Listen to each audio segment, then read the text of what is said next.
Well, another guy in our golfing group was Bill Culver. Bill?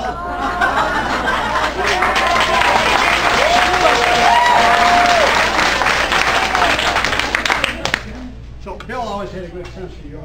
But in the 70s, we used to have a winter outing, and we'd go to, for the reps and some other people in the department, and it'd be at Ellison Park or Powder Mill Park or one of those places, and we'd have a cabin.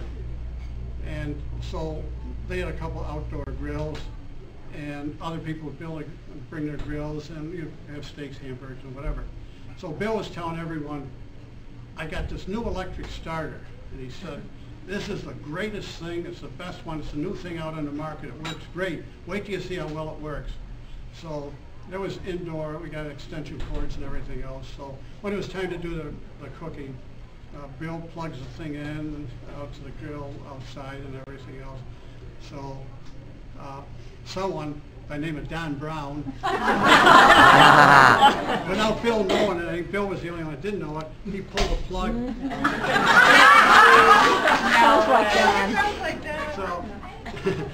So anyways, you know, after a few minutes, we said, Bill, how's it coming? You know? And he said, oh, pretty good.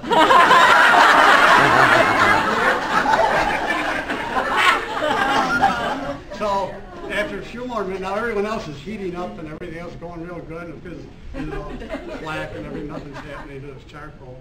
And so he said, I don't understand this. He said, this worked so good until now. And so eventually, when he came inside the cabin, Don Brown says to him, do you suppose this is the source of it? But Bill's the type of guy that you could always kid with, and he had a great sense of humor. There was another time he walked down the main hall in the department there, and he had about 5 or 6 pieces of toilet paper hanging out the back of his pants. I think they were unused.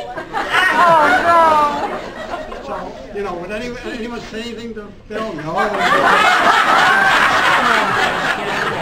He's walking up and down the park, laughing your ass off, and he doesn't know what to laugh. He must have finally discovered it. After a couple hours, it disappeared.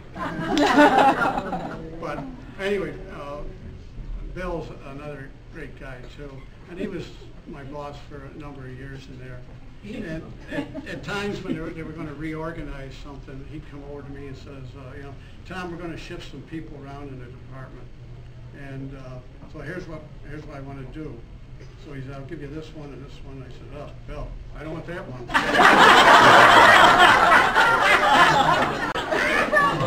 Probably some of those people are here. Want to point them out? So I said, I don't want that one. Oh, she's a 61.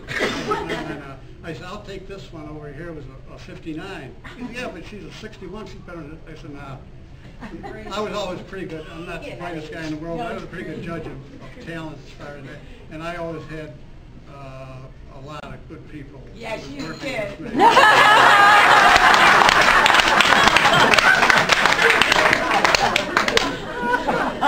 You're right, Linda. And Kathy, you know, I'm going to miss some of these, I know, but Kathy Osborne, Pat Reese, oh yeah, and Margaret Schrader. We're going way back to Esther Whalen, yeah, and J.D. Roach, and Rose Blanca, and I'm missing a few of them here. Oh, Karen Cimino. So anyway, I'm going to get in trouble. Did I say Rose Blanca? Yeah. Anyway, so they made my life easier. And I always ran a kind of informal group. Can't remember your Christmas gift? As you might remember. But, you know, I always, if they wanted to take an hour, leave an hour early one day, I say just go. or 2. They would always make it up. I never had to say anything to them. They probably spent 2 hours working the next day on the thing, so they were good. So I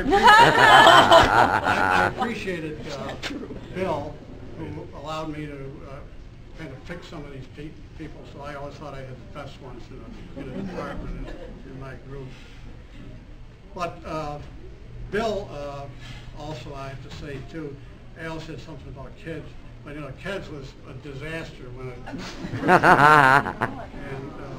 but it wasn't for Bill, and this wasn't his job, but he took the bull by the horns and he made that thing work after a while. It took a lot, but everyone else couldn't figure it out, but he did. Dwight So has red thanks pencil. for Bill. I don't think he ever got full credit for what he did with that KED system. But anyways, besides, he's a good guy.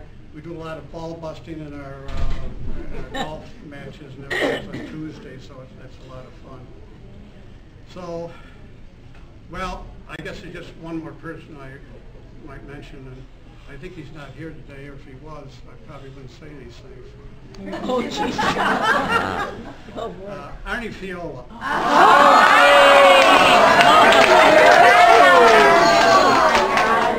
Yeah, we didn't hear from him.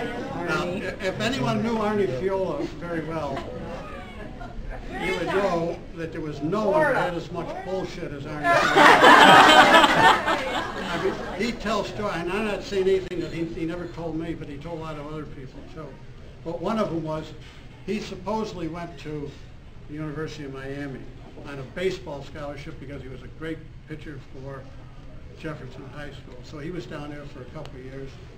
And going into his junior year, the president of the university calls him in and says, Artie, you know, our starting quarterback was out for the year with injuries. The second quarterback, he flunked out, if you can believe that, from Miami.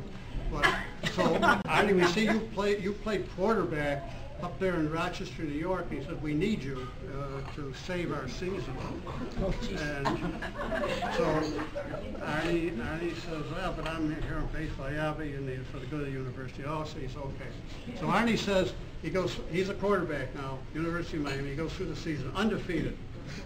So they're invited, Arnie's a quarterback. So they go to the Gator Bowl, and they're playing in South Carolina. And the game goes on, Arnie's a quarterback, and it comes down to 30 seconds left in the game.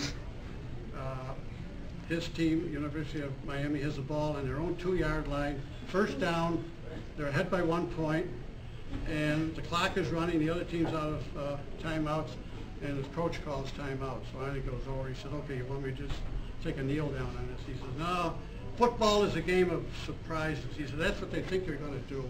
We're going to fool them. We're going to do a triple reverse. Now, if anyone knows, football, triple reverse is not what you're going to do when you're trying to run the clock out in your own 2-yard line. So he goes back, the rest of the team doesn't believe him. But they do it. And they do the triple reverse, and they tackle the guy in the end zone, which is 2 points, and so they lose. So the rest of that year, the student body was after him and said, how could you have done anything so stupid and everything else? He said, let the coach call it, no one believed it. So the next year, Arnie's a senior, and he goes through the season undefeated again. And now they're invited to the Orange Bowl, which is a bigger bowl game than the Gator Bowl, and they get university get a lot more money for that.